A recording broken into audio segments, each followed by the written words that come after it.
Alright guys, meron tayong taga-Agusan pero na-assign siya sa Cotabato, no? CRF 250L owner. So itong order niya, nasira lahat yung sa ano niya, no? Sa bandang makina. So valve seal, 4 na piraso, piston ring, piston, cylinder gasket, base gasket, cylinder block. So hindi pa natin na-open, sealed pa yan from Honda.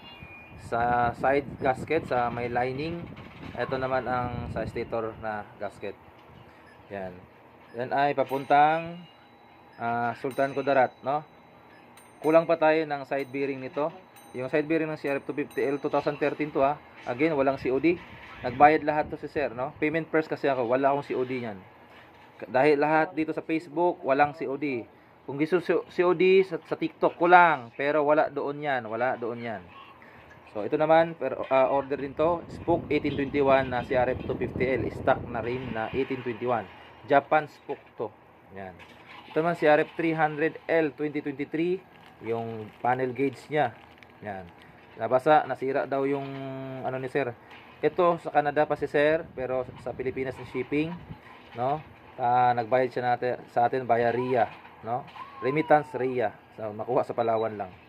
Yan, ang CRF 300, original yan. Mahal to. Right?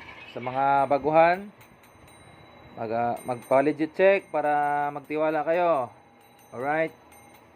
Thank you.